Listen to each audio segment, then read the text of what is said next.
Good morning, student. Welcome in Gurukulam Academy, Delhi. Today we shall see PRQs from UPSC from the British India Act. आज हम देखेंगे कि British India act ये हम पढ़ चुके थे फ्रॉम 1773 टू 1947। अब हम देखेंगे कि इसमें से क्वेश्चंस आखिर आते हैं या नहीं आते, वो भी यूपीएससी के प्री में, मेंस में एंड इंटरव्यू में। एक चीज़ आप याद रखिएगा, जब भी आप कोई क्वेश्चंस पढ़ना चालू करेंगे यूपीएससी का, मैंने आपको बताया था कि किस तरह से सिलेबस के साथ साथ पीआईक्यूज़ के साथ साथ लिमिटेड बुक्स के बाद एक स्ट्रेटजी, और स्ट्रेटजी के साथ साथ आपको ये चेक करना है कि जो टॉपिक आप पढ़ रहे हैं उससे क्वेश्चंस आते हैं या नहीं आते। सबसे मोस्ट इम्पॉर्टेंट होता है, चाहे आप सिलेबस पढ़े ना पढ़े, पीआईक्यूज करे ना करे, लेकिन क्वेश्चंस किस तरह से आते हैं, क्वेश्चन के फॉर्मेट के अकॉर्डिंग भी अगर आप सिलेबस के पास पहुंचते हैं या बुक्स को रीड करते हैं तो आपका जो पढ़ाई है वो कहीं ना कहीं वर्थ हो जाएगा, है ना। मैं यह बोलना चाहता हूँ कि यूपीएससी का सिलेबस वास्ट है, बहुत ज़्यादा वास्ट है। आप देखेंगे कि एक एक सब्जेक्ट में यहाँ पर पीएचडी किया जा सकता है, चाहे वो हिस्ट्री हो चाहे ज्योग्राफी हो, आपको प्रोफेसर्स मिल जाएंगे। लेकिन अगर आपको प्रोफेसर बनना रहता तो आपको नेट वाला एग्ज़ाम देना पड़ता। आपको यूपीएससी का सिलेबस देखना है तो यूपीएससी के सिलेबस को पकड़ने के लिए आपको क्वेश्चन पेपर को पकड़ना जरूरी है। और जब भी आप बुक्स पढ़ें या कोई भी टॉपिक्स पढ़ें, कोई भी बुक पढ़ें, है ना, उसके साथ साथ ये चेक करें कि उससे क्वेश्चंस आ रहे हैं या नहीं आ रहे हैं, या फिर मैंने आज पढ़ा तो आज मैं एबल हो पाया हूँ कि नहीं हो पाया हूँ यूपीएससी के क्वेश्चंस बनाने में, इस बात पर। जी हाँ, तो जब हर टॉपिक आप पढ़ते जाएंगे और उस टॉपिक को देखेंगे कि उससे प्री में क्वेश्चंस आते हैं नहीं, मेंस में आते हैं कि नहीं, इंटरव्यू में आते हैं कि नहीं, तब जाकर के आपका डे बाय डे जो पढ़ाई होगा वो सही दिशा में चल रहा है या नहीं चल रहा है वो आपको पता चलेगा। क्योंकि right direction is necessary for the preparation of UPSC, ठीक है। इसीलिए आप देखेंगे यूपीएससी ने बुक्स लिस्ट कोई मेंशन नहीं कर रखी है, वो टॉपिक ही दे रखा है। उस टॉपिक को चाहे आप पढ़ करके कौन से बुक से आप पढ़ते हैं, कौन से टीचर से पढ़ते हैं, कौन से कोचिंग से पढ़ते हैं, ये उनको कोई मतलब नहीं, ठीक है। तो हमको क्या करना है, पीआईक्यूज जो एक चीज यूपीएससी सिलेबस देता है और क्वेश्चन पेपर देता है, तो क्वेश्चन पेपर को हमको देखना है कि हम जो टॉपिक पढ़ रहे हैं वो यूपीएससी के डिमांड को फुलफिल कर रहा है कि नहीं, तभी आप उस टॉपिक या उस बुक को पढ़ते जाएंगे या उस कोचिंग में पढ़ते जाएंगे। और यही राइट डायरेक्शन होता है। और ये कब पता चलेगा, फर्स्ट डे से आपने जो टॉपिक पढ़ा है वो आपकी सही डायरेक्शन में पढ़ाई थी या नहीं पढ़ाई थी, पहले दिन चेक करना पड़ेगा आपको। You have to check your direction within your first day of preparation, ठीक है। अगर आप सोचेंगे कि मैं पूरा पढ़ लूंगा फिर बाद में चेक करूंगा या एक साथ टेस्ट सीरीज दूंगा, ऐसा नहीं होता। तो इसका सीधा सिंपल मेथड क्या होगा कि हमने जो पढ़ा उससे क्वेश्चंस आए हैं या नहीं आए हैं, ये हमको देखना है। अगर उस टॉपिक से क्वेश्चंस आए हैं तो उस टॉपिक को हमको एडवांस स्टडी के लिए मार्क करके रखना है या फिर दूसरे बुक से भी पढ़ना है। अगर उस टॉपिक से क्वेश्चंस नहीं पूछता है यूपीएससी तो उनको हमको लाइटली पढ़ना है ना। मैंने बताया था आपको दो तरीके से तो पढ़ना ही होगा यूपीएससी में, दो तरीके से। एक तो 100% आपको पूरा पढ़ना है और उसके साथ साथ जो इंपॉर्टेंट टॉपिक रहेगा उसको सेकंड राउंड में पढ़ना है, ठीक है। पहला राउंड में तो बेसिक में आपको पूरा सब कुछ नॉलेज होना चाहिए। सेकंड राउंड में आपको ये देखते चलना है कि कहाँ से क्वेश्चन आ रहा है, यूपीएससी का फेवरेट टॉपिक्स कौन कौन सा है, और उस टॉपिक को लिस्ट बना करके उस टॉपिक को 2-3 बुक से पढ़नी है, 2-3 बुक से पढ़ने के बाद नोट्स बनाने हैं और क्वेश्चन प्रैक्टिस करना है, बस इतना ही काम है, ठीक है। तो आज हम देखते हैं, हमने लास्ट क्लास में पढ़ा था ब्रिटिश इंडिया एक्ट, है ना। जो ब्रिटिश इंडिया था उसमें जो एक्ट आए थे, क्यों आए थे ये भी हमने देख लिया, और कौन कौन से आए थे ये भी हमने देख लिया, ठीक है। अब हम देखते हैं कि क्या इससे क्वेश्चंस आए हुए हैं यूपीएससी के प्री में, मेंस में, या फिर आ सकते हैं, तो हम प्रैक्टिस करते हैं, ठीक है। ये नॉर्मल प्रैक्टिस है। अगर ये इससे क्वेश्चंस आते हैं जैसा कि आए हुए मैंने देखा है व्हाइट बोर्ड में लिखा हुआ है, तो इस जो टॉपिक है उसको हम एडवांस के लिए मार्क करेंगे और उसको फिर रेफरेंस या फिर एनसीईआरटी बुक से पढ़ेंगे, या फिर जैसे विपिन चंद्रा की बुक हो गया या स्पेक्ट्रम का बुक हो गया, यहाँ से हम पढ़ेंगे। मतलब बेसिक स्टडी में आपको सारा टॉपिक करना है, एडवांस स्टडी में केवल वही टॉपिक करना है जिससे क्वेश्चंस आए हुए हैं। और उसके साथ साथ ये सब करने के बाद फिर हमको 2-3 जो कोचिंग्स है वहाँ के टेस्ट सीरीज लगाने, ठीक है। इसके बाद तब जाकर के हमारी तैयारी होती है। तो देखिएगा डे 1 से, अभी 26 की तैयारी अगर आप कर रहे हैं तो डे 1 से ही आपको धीरे धीरे स्टेप बाय स्टेप बढ़ना होगा, ठीक है। तो देखते हैं ब्रिटिश इंडिया एक्ट, मैंने बताया था 1773 से 1947 तक टोटल हमने 16 एक्ट पढ़े हुए हैं, ठीक है। 16 एक्ट जिसको हमने अभी बेसिक स्टडी पढ़ा हुआ है, अभी तो डीप में पढ़ा ही नहीं है ना, मतलब बेसिक स्टडी हमारा वन डे बुक से ही चल रहा है, अभी बेसिक जो कोर्स है वो चल रहा है। तो देखते हैं, पहला क्वेश्चन आया हुआ था, which of the following act of British India, देखिए डायरेक्ट नाम से आया है, which of the following of the British act India strengthen, जिसने ताकत बढ़ाया viceroy's authority over his executive council. देखिए सारा मैंने बताया ना, एग्जीक्यूटिव काउंसिल क्या होता है, वायसराय क्या होता है, ब्रिटिश इंडिया एक्ट क्या होता है, ठीक है। एग्जीक्यूटिव आपको पता चल गया, मैंने बताया था गवर्नमेंट में, इसीलिए मैं देखिए मैंने जब क्लास स्टार्ट किया, when I started class of the polity, तब मैंने आपको 3 चीज बता दिया था, यही खेल बार बार चलेगा।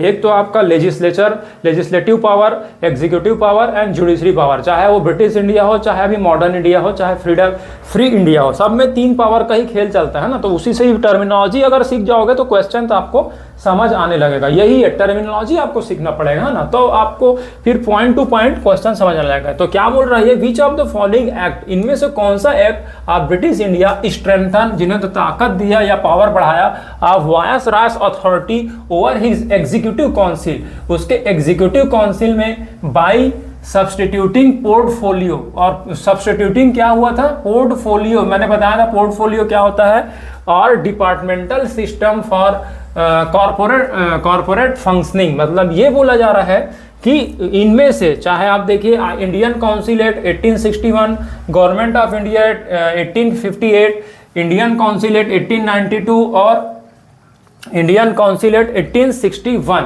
तो यहां पर देखिए ये क्वेश्चंस क्या बोल रहा है कि which of the following act of the British India strengthen the viceroy's authority over the his executive council by किससे, बाई यानी क्या होता है, द्वारा, किससे, सब्स्टिट्यूटिंग पोर्टफोलियो और departmental system for corporate functioning, मतलब पोर्टफोलियो कब इंट्रोड्यूस किया गया था, ठीक है। अब देखिए ये 1861 दोनों मैंने कॉमन लिख दिया, तो इसको मैं कर देता हूँ 1893, ये कर देता हूँ 1858, 1860, 1892 कर देता हूँ ना, 1892 तो लिखा ही हुआ है यहाँ पर, और कौन सा हो सकता है 1833, ये कर देते हैं हम 1833, है ना, क्योंकि ऑप्शन मैच नहीं होना चाहिए, कभी कभी राइटिंग मिस्टेक हो जाता है, ठीक है। तो अब हमको देखना है कि सीधा सीधा एक क्वेश्चन ये बोल रहा है कि पोर्टफोलियो जो सिस्टम है वो कब इंट्रोड्यूस किया गया था। मैंने बताया था, याद कीजिए आप थोड़ा सा सोचिए, सोचने के बाद जोर डालिए, 1861, 1858, 1892, 1833, ये चारों एक्ट में से कौन सा एक्ट में जो है पोर्टफोलियो सिस्टम इंट्रोड्यूस किया गया था, ये आपको देखना है और आंसर देना है। जल्दी से आप अगर हो सकता है तो कमेंट करके बताइए कि कौन से एक्ट के तहत ये किया गया था। और ये अब देखिए यूपीएससी के 2002 में ये क्वेश्चन आया हुआ है, ठीक है, प्री में 2002 में। तो देखिए एक्ट से क्वेश्चन आते ही है ना, तो हमको वही टॉपिक सेलेक्ट करके पढ़ना है जिससे क्वेश्चंस आते हो, तो जल्दी हो जाएगा। और उसी टॉपिक पर हमको मास्टर बनने की कोशिश करना है, उसी टॉपिक में हमको डीप नॉलेज रखना है। तो देखिए अब देखिए सारे ऑप्शन को एलिमिनेशन मेथड मैंने आपको बताया पहले वीडियो में, वो देखिएगा कि एलिमिनेशन, यदि आपको ये पता नहीं है कि किसमें ये लाया गया है तो आपको ये पता होना चाहिए कि किसमें ये नहीं लाया गया। तो ऑप्शन करेक्ट करते करते 2 ऑप्शन से आप क्वेश्चन बना सकते हैं, एक तो होता है सिलेक्शन मेथड एस, एक होता है एलिमिनेशन मेथड, ठीक है। तो सिलेक्शन मेथड क्या होता है, या आपको ये पता रहे कि कौन सा एक्ट इन चारों में से किसमें पोर्टफोलियो लाया गया, ये अगर पता है, ठीक है। अगर वो पता नहीं है तो आपको एलिमिनेशन यानी ये पता होना चाहिए कि किसमें तो नहीं आया है, किसमें किन 3 एक्ट में है जो नहीं आया है, तो चौथा जो बचेगा वो आपका अपने आप सेलेक्ट हो जाएगा, ठीक है। तो 2 मेथड से आपको क्वेश्चन सॉल्व करना है, या तो सिलेक्शन मेथड या फिर एलिमिनेशन मेथड। अगर आपको सही पता है, एक ही ऑप्शन पता है, तो वो सिलेक्शन मेथड होता है। अगर आपको ये नहीं पता है कि कौन सा सही है, तो आप ये देखिए कौन सा गलत है, तो वो एलिमिनेशन मेथड होता है, ठीक है। तो यहाँ देखिए हम एक एक से बात करते हैं। 1861, ये देखिए इंडियन काउंसिल एक्ट 1861 में मैं आपको बताया था कि ऑर्डिनेंस पावर दिया गया था इसमें, और ये 1861 में ही आप देखेंगे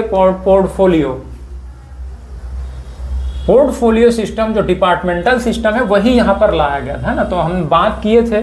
तो ये है, अब देखिए गवर्नमेंट ऑफ इंडिया एक्ट, मैंने शॉर्ट में लिखा है GOIA, ठीक है। क्योंकि लिखने में ज़्यादा परेशानी होती है। अब डिजिटल बोर्ड होता है तो उसमें अपने आप स्लाइड चलते रहता है, लेकिन यहाँ पे थोड़ा सा जल्दी जल्दी हमको करना है, इसलिए मैंने शॉर्ट में लिखा है। कुछ कुछ टर्मिनोलॉजी आपको शॉर्ट में लिखूंगा, वो समझते जाइएगा। गवर्नमेंट ऑफ इंडिया 1858, इसमें तो देखिए मुगल एम्परर का जो टर्म था वो खत्म कर दिया गया था, मिनिस्टर जो सिस्टम था वो खत्म कर दिया गया था, बीओसी बीओडी को खत्म कर दिया गया था। तो यहाँ तो हो नहीं सकता है ना, पोर्टफोलियो लाया नहीं गया था।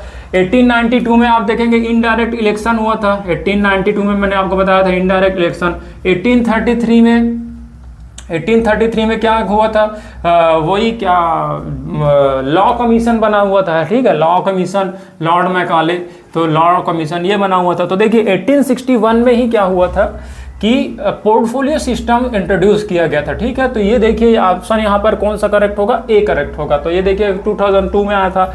सेकंड क्वेश्चन देखते हैं, the government of India act 1919। देखिए दूसरा क्वेश्चन आया ना, अभी बेसिक ही पढ़े हैं और हम क्वेश्चन अटेम्प्ट करने की कोशिश कर रहे हैं। मतलब क्या है, अभी हम जमीन पे ही हैं और आसमान को छूने की कोशिश कर रहे हैं। तो देखिए छू भी सकते हैं आप, केवल वनडे बुक करने के बाद भी कोशिश कर सकते हैं, ठीक है। इसके बाद जब एडवांस पढ़ेंगे उसके बाद देखिएगा कि तब तो और बनने लगेगा, लेकिन अभी हम पहले स्टडी से क्वेश्चन कर रहे हैं कि किस तरह से हमको क्वेश्चन करना पड़ेगा। इसीलिए मैंने आपको बताया था कि पहले भी आप पढ़ने के पहले ही PYQ प्रीवियस ईयर क्वेश्चन और सिलेबस ये आपको देखना है।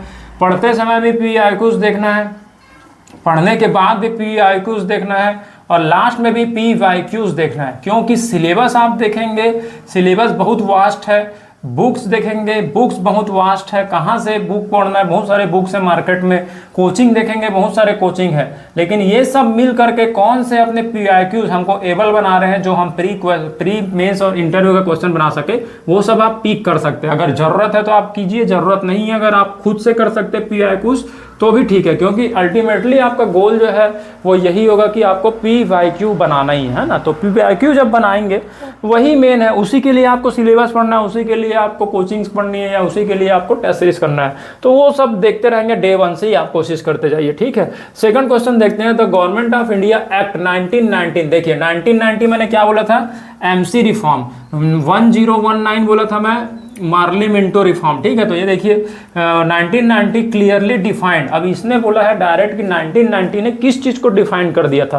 तो ऑप्शन में जाने से पहले ही अब आप खुद से एनालिसिस कर लीजिए कि 1990, अच्छा हाँ हमने तो पढ़ा था 1909 जो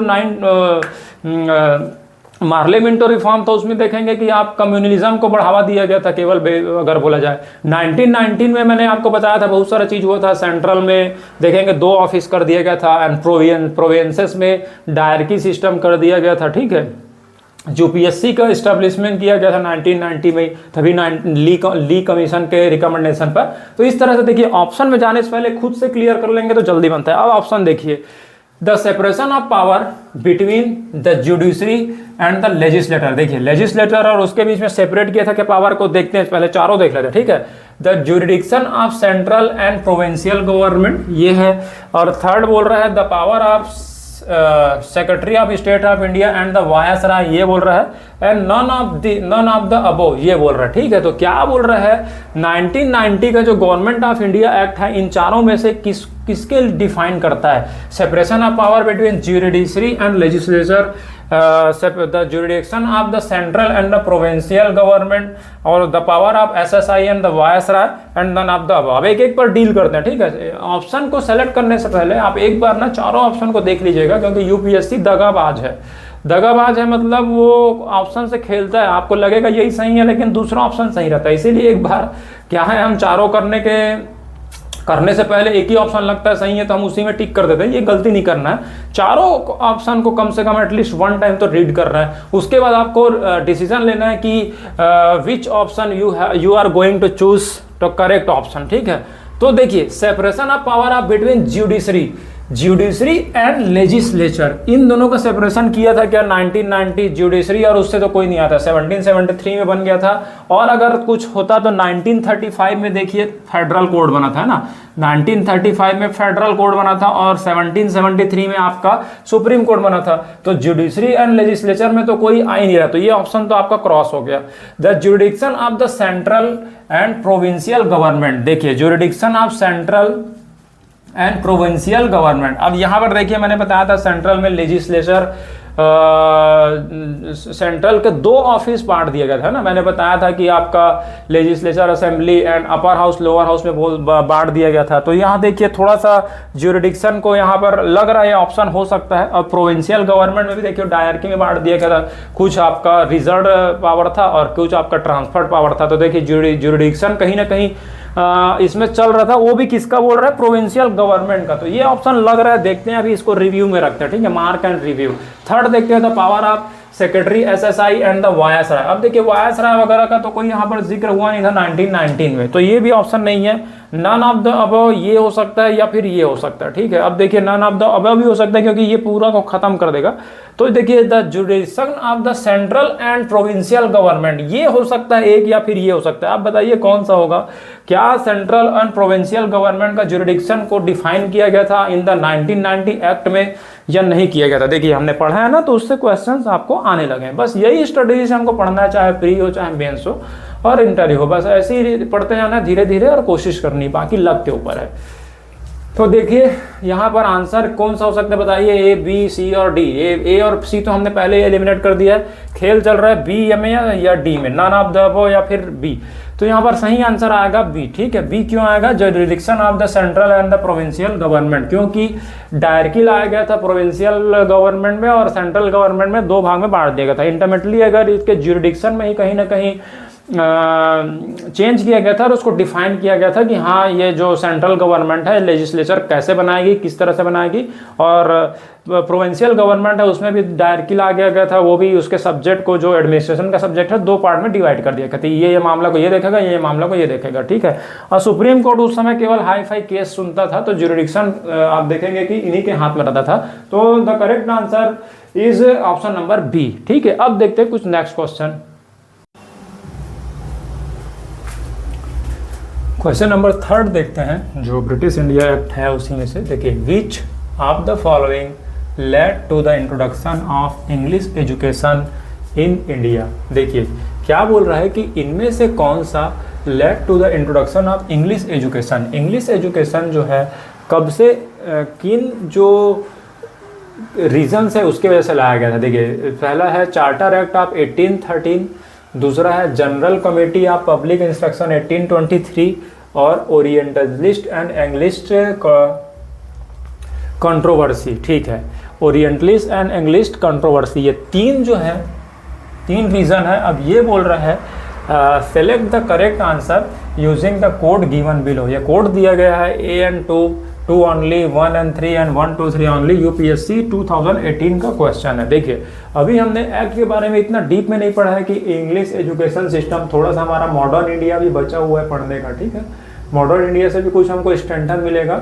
और जो ब्रिटिश इंडिया एक्ट है, ब्रिटिश इंडिया एक्ट, इसको थोड़ा सा डीप में भी हमको पढ़ना पड़ेगा, ठीक है। लेकिन अभी हम क्या कर रहे हैं, 20% पढ़कर ही कोशिश कर रहे हैं, समझने की कोशिश करने की आखिर क्वेश्चन किस तरह से बनेगा, ठीक है।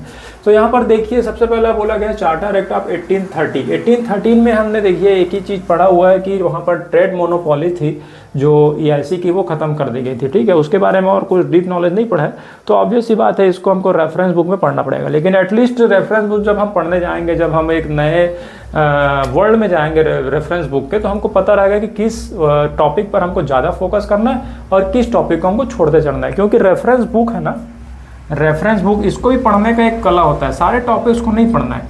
इसीलिए आप देखेंगे IIT हो गया या एम्स हो गया, ठीक है, एम्स हो गया, इन लोग क्या करते हैं, जो बुक होता है उसके टॉपिक पढ़ते हैं, जो इनका सिलेबस होता है ना, जैसे एग्जाम्स होते हैं सेमेस्टर के, उसमें ये पूरा बुक नहीं पढ़ते, उस बुक में से उन्हीं चैप्टर या उन्हीं टॉपिक को पढ़ते हैं जो उनके एग्जाम में आता है। लेकिन हाँ BSc वगैरह हो गया, जैसे BSc हो गया या MSc हो गया, जो ट्रेडिशनल है, इन लोग पूरा बुक पढ़ते हैं।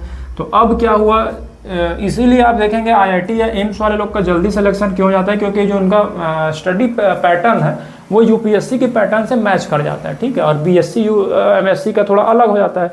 तो सेम वैसे ही हमको पढ़ना है। रेफरेंस बुक पढ़ने का तरीका भी हमको पता रहना चाहिए कि कौन कौन से टॉपिक को हमको ज़्यादा पढ़ना है। अब या तो ये टॉपिक्स कौन कौन से पढ़ने हैं, या तो ये आपको कोचिंग वाले बता सकते हैं, और या फिर आपको सेल्फ पढ़ के PYQ के थ्रू आप खुद जान सकते हैं, ठीक है। तो अगर आप कोचिंग कर रहे हैं तो अच्छी बात है, वो ये सब काम कोचिंग का ही रहता है। अगर आप self, if you are preparing to yourself, अगर आप खुद से तैयारी कर रहे हैं तो PYQ PYQ से आपको पता चल जाएगा कि हमको कौन से टॉपिक को पढ़ना है। और कुछ जैसे हमने देखिए कुछ टॉपिक्स हमने नहीं पढ़ा था, जैसे एक्ट के बारे में क्या है, एजुकेशन पे क्या रोल उसने प्ले किया जो एक्ट थे वो, तो वो हम जब डीप पढ़ेंगे तो पढ़ लेंगे। या कभी कभी जैसे टेस्ट सीरीज हो गया, या कभी भी विजन IAS का टेस्ट सीरीज अगर लगा रहे हैं, दृष्टि IAS का लगा रहे हैं या कुछ और का लगा रहे हैं, तो उन लोग भी जो टेस्ट सीरीज बनाते हैं वो बुक से जो पॉइंट है उसको छांट करके उसी टेस्ट सीरीज में उतार देते हैं। तो आपको क्या करना है, ज़्यादा बुक पढ़ने की भी जरूरत नहीं पड़ती। अगर आप कई सारे टेस्ट सीरीज लगाते हैं तो उससे भी नॉलेज आपका गेन हो जाता है। मतलब नॉलेज कई तरह से लेना है आपको, ठीक है। कहाँ से लेना है, सिलेबस से लेना है, PYQ से लेना है, वनडे बुक से लेना है, रेफरेंस बुक से लेना है और टेस्ट सीरीज से लेना है। इन 5 जगह से लेना है। और उसके साथ साथ जो GD होता है, जैसे ऑनलाइन सोर्सेस है, यूट्यूब चैनल वगैरह, वहाँ से लेते जाना है। तो नॉलेज आप लेते जाइए और टॉपिक वाइज ही नॉलेज लेना है ना, पूरा नॉलेज नहीं लेना है। टॉपिक पर ही हमको ज़्यादा मास्टरी करने में आती है, तो धीरे धीरे आपको समझ आ जाएगा।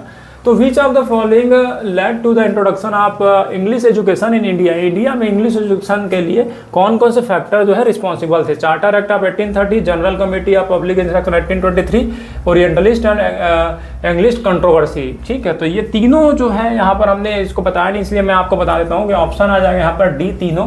UPSC 2018 में क्वेश्चन आया गया था। मैं इस क्वेश्चन को इसलिए लिया क्योंकि यहाँ पर एक्ट का जिक्र है। तो ये तीनों जो रीजन है, The 3 reasons were responsible for the education, English education in India, ठीक है। ये हो जाएगा, इसको डीप में थोड़ा सा पढ़ेंगे। लेकिन एक्ट इस तरह से भी, एक्ट कॉम्बिनेशन के साथ भी एक्ट से क्वेश्चन बन सकता है, ये भी हमको ध्यान रखना है, ठीक है। अब देखिए next question number 4, consider the following statement about the charter act of 1813। 1830 देखिए यहाँ पे भी 1813 आया था 2018 में, 19 में भी आ गया देखिए UPSC के 1813 में। इससे पहले जो हम क्वेश्चन कराए थे वो 2015 का क्वेश्चन था, है ना, जो जस्ट क्वेश्चन नंबर 2।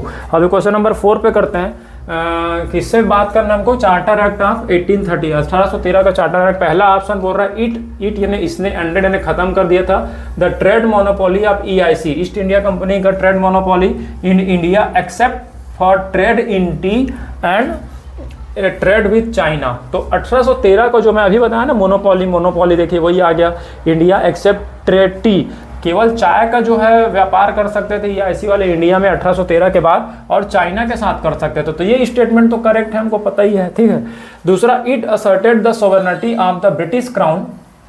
असर्टेड यानी क्या होता है, इट असर्टेड, इसने मतलब इस तरह से व्यवस्था किया, इस तरह से अनुमान लगाया, इस तरह से मैनेजमेंट किया कि ब्रिटिश क्राउन का जो है सोवरेनिटी हो जाए कहाँ, Indian territories held by the company. जो कंपनी चला रही थी, इसने ऐसा कुछ किया जिससे कि ब्रिटिश क्राउन का प्रभुत्व बढ़ जाए और ब्रिटिश ईस्ट इंडिया कंपनी का खत्म हो जाए। ऑब्वियस सी बात है, जब आप व्यापार करने से रोक दिए तो कहीं ना कहीं ब्रिटिश जो क्राउन था वो अब बिजनेस करेगा, तो बिजनेस में क्या हो जाएगा, सोवरेनिटी ब्रिटिश क्राउन की स्थापित हो जाएगी, ठीक है। तो ये भी ऑप्शन कहीं सही है। आप देखेंगे एक ही ऑप्शन से आपको दूसरा यहाँ पर खुद एनालिसिस करने से निकल रहा है ना, ये आपको कहीं मिलेगा नहीं। कभी हो सकता है कोई बुक में ना मिले, कोई कोचिंग वाले से ना मिले, हो सकता है आपको एग्जाम के दिन ही वो सोचना पड़े। तो ऑब्वियस सी बात है, आपको सोचना पड़ सकता है। एक कीवर्ड से आपको कई रास्ते निकालने पड़ सकते हैं। तो देखिए यही है कि उसको व्यापार करने का तो खत्म कर दिया था, ट्रेड मोनोपोली EIC खत्म कर दी गई थी विथ 1833 एक्ट का। तो उससे ऑब्वियस सी बात है कि ब्रिटिश क्राउन का जो है सोवरेनिटी है वो जो कंपनी थी उसके ऊपर आ जाता है ना। मतलब इंडिया में जो है अब ब्रिटिश क्राउन को ज़्यादा दर्जा दिया जाने लगा, इस तरह से प्रोविजंस किया गया। तो आंसर नंबर 2 भी सही है। द रिवेन्यू जो 3 है, the revenue of India were now controlled by the British parliament. जो रिवेन्यू था वो ब्रिटिश पार्लियामेंट के द्वारा कंट्रोल किया जाने लगा। क्या तो ऐसा नहीं है, रिवेन्यू पे उन्होंने डायरेक्ट एक्शन नहीं लिया था, केवल ट्रेड पर कंट्रोल किया था EIC के। एंड ऑप्शन 1 और 2 आर करेक्ट। तो यहाँ पर देखिए आंसर हो जाएगा 1, 2 और 3, 1 एंड 3, 1 और 2, 3। तो ऑप्शन क्या हो जाएगा 1 एंड 2। तो देखिए 2018 एंड 19 का क्वेश्चंस है। नेक्स्ट क्वेश्चन देखते हैं, question number 5। Consider the following statement. देखिए पहला स्टेटमेंट है, Warren Hasting was the first governor general who established a regular police force in India on the British pattern. ये बोल रहा है पहला स्टेटमेंट कि वॉरेन हेस्टिंग जो है पहले गवर्नर जनरल थे जिन्होंने एस्टेब्लिश किया था regular police force in India on British pattern. जो ब्रिटिश पैटर्न था उस पैटर्न पर पहले जो वॉरेन हेस्टिंग गवर्नर थे जिन्होंने पुलिस फोर्स किया था, ठीक है। सेकंड ऑप्शन क्या बोल रहा है, a supreme court was established at Calcutta by the regulating act 1773। देखिए रेगुलेटिंग एक्ट 1773 में सुप्रीम कोर्ट बना था कलकत्ता में, ये सेकंड स्टेटमेंट है। थर्ड स्टेटमेंट ये बोल रहा है the Indian penal code came into effect in year 1860।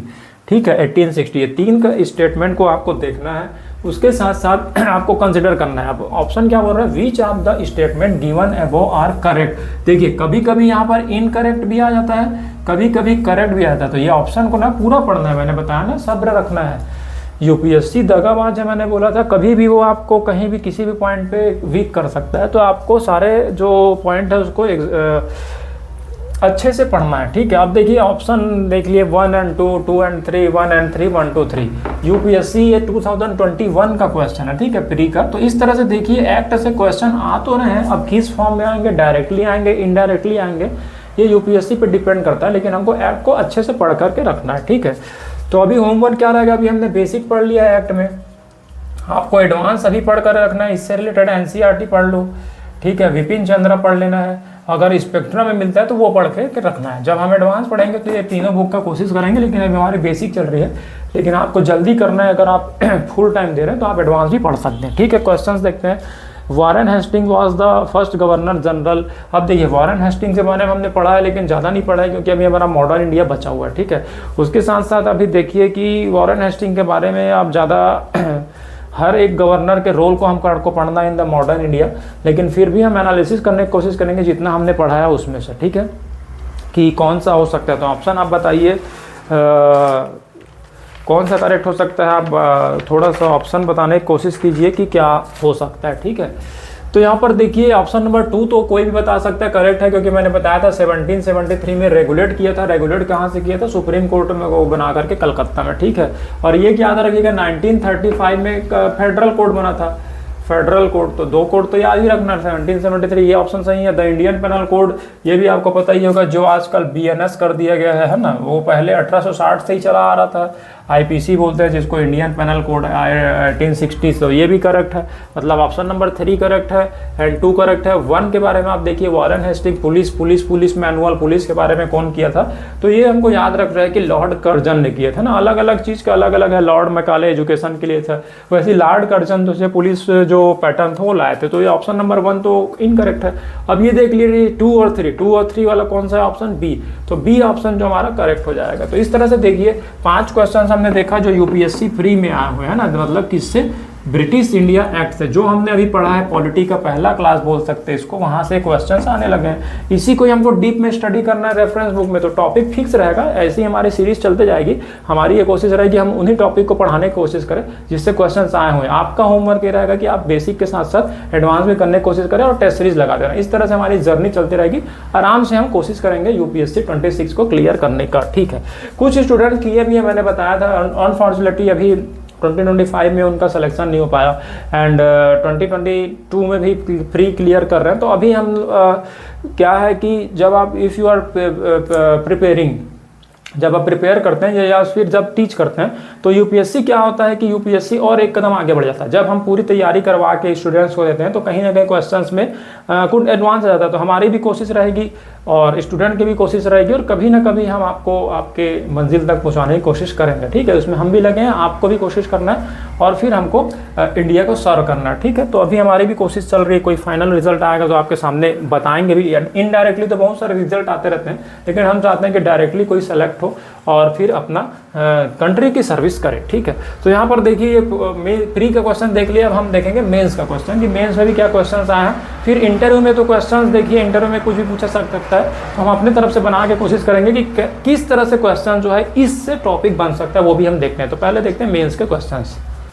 देखिए वैसे तो मेंस में ब्रिटिश जो इंडिया एक्ट है उससे डायरेक्ट क्वेश्चन कम आया है, लेकिन एक ही बार आया हुआ है यूपीएससी 2007 में, मतलब बहुत साल पहले की ये बात है, अभी तो नहीं आया। लेकिन इनडायरेक्टली ये काम आ सकता है, आपको ऐसे में काम आ सकता है, इस एक्ट को रख सकते हो, या फिर आप कोई भी क्वेश्चन आता है तो उसमें ये काम आ सकते हैं ना इनडायरेक्टली। वो मैं आपको बाद में बताऊंगा जब when we shall study the answer writing. लेकिन अभी आप देखिए कि एक क्वेश्चन डायरेक्टली आया, what are the salient features of the government of India act 1858 और 1909, ये बताया था। देखिए 1858 भाई 1857 के रिवॉल्ट के बाद आया था, ठीक है, इसमें से कुछ कुछ क्वेश्चन हमको करना है। और 109 यानी क्या हो जाएगा, मार्ले मिंटो रिफॉर्म, ये दोनों एक्ट के बारे में बताया था कि इनके फीचर्स क्या क्या थे। तो आपको पता आराम से कर सकते हैं, अगर आपने बेसिक भी पढ़ा है तो भी आप अटेम्प्ट कर सकते हैं। इसीलिए आप देखेंगे कोई कोई जो स्टूडेंट्स है वो कॉलेज के लास्ट ईयर में भी एग्जाम देते हैं तो क्लियर कर जाते हैं, क्योंकि थोड़ा बहुत भी आपको पढ़ना है और बाकी स्टोरी आपको खुद से बनानी है। उसके बाद लक पर आपको डिपेंड रहना है ना। हो सकता है आपके आंसर को यूपीएससी को पसंद आ जाए तो आपका क्लियर हो जाता है। इसीलिए आप देखेंगे कि कोई कोई जो फाइनल ईयर में भी होते हैं ग्रेजुएशन के, वो भी यहाँ पर यूपीएससी क्लियर कर जाते हैं। ठीक है, तो आंसर में किस तरह से लिखेंगे, देखिए हम एक आउटलाइन बनाने की कोशिश करते हैं। 1858 में क्या हुआ था, सबसे पहले मुगल एम्परर का जो टर्म था वो ख़त्म कर दिया गया था। जो मिनिस्टर्स थे इंडिया के वो ख़त्म कर दिया गया था, ठीक है। और वहाँ पर इंडियन काउंसिल जो बना हुआ था वो ख़त्म कर दिया गया था। एक एसएसआई का जो टर्म था सेक्रेटरी स्टेट, ये लाया गया था, ठीक है। उसके साथ साथ आप देखेंगे गवर्नर जनरल, इसको क्या बोले जाने लगा था, वायसराय बोले जाने लगा था, ठीक है। उसके साथ साथ और भी बहुत सारे प्रोविजंस थे, तो ये 5 प्रोविजंस मुझे लगता है काफ़ी होंगे। अब देखिए 1909 का क्या क्या प्रोविज़न था। तो सबसे पहले आप देखेंगे कम्युनलिज्म, जो सेपरेट रिप्रेजेंटेशन दे दिया गया था किसको, मुस्लिम को सेपरेट रिप्रेजेंटेशन दिया गया था 1909 में, ठीक है। तो इस तरह से देखिएगा कि दोनों एक्ट के थोड़ा थोड़ा भी आपको पता है, अंदाज़ा पता है, तो आप आंसर लिख सकते हैं जैसे आपने ग्रेजुएशन में लिखा होगा वैसे ही। तो ये था मेंस का। अब देखते हैं इंटरव्यू में किस तरह से क्वेश्चन बन सकते हैं। हालांकि इंटरव्यू तो कुछ ही पूछा जा सकता है, लेकिन एक हम हर टॉपिक में खुद से डिस्कस करने की कोशिश करेंगे। तो देखते हैं इंटरव्यू में किस किस तरह से क्वेश्चन आ सकते हैं। देखिए इंटरव्यू में कुछ भी क्वेश्चन पूछा जा सकता है, लेकिन केवल ब्रिटिश इंडिया एक्ट जो है इससे रिलेटेड हमने क्वेश्चंस कुछ बनाए हैं। आप भी एक एस्पिरेंट है, तो अगर आपको ये क्वेश्चंस अच्छे लगते हैं, अगर आपको क्वेश्चंस यूपीएससी के लेवल पर लगते हैं, तो आप कमेंट करके ज़रूर बताइएगा। और हो सकता है तो आप इसमें अपने आंसर जो है वो लिख करके हमें मेल जरूर कीजिएगा, तो हम आपको चेक करने के बाद बताने की कोशिश करेंगे। तो देखिए क्वेश्चंस हमने खुद से ड्राफ्ट किया, अगर अच्छा लगे तो आप कमेंट जरूर कीजिएगा। सबसे पहला क्वेश्चन क्या बन सकता है ब्रिटिश इंडिया एक्ट से, सबसे पहला कि वाई फ्रॉम 1773 जबकि 1601 में EIC जो है आ गई थी, ठीक है। पहला क्वेश्चन ये पूछा जा सकता है कि इंटरव्यू में कि क्यों ब्रिटिशर्स जो है इतने लेट एक्ट सिस्टम क्यों लेके आए थे जबकि वो 1601 में आ गए थे। मैंने आपको पहले ही बताया था जो क्या रीज़न था वो, ठीक है। तो ये आपको बताना पड़ेगा, इन द इंटरव्यू में बताया जा सकता है। दूसरा डिफरेंसेस आ सकता है in the governance with and without act. देखिए 1601 से 1772 तक उन्होंने विथआउट एक्ट गवर्न किया था, और उसके बाद 1773 से विथ एक्ट।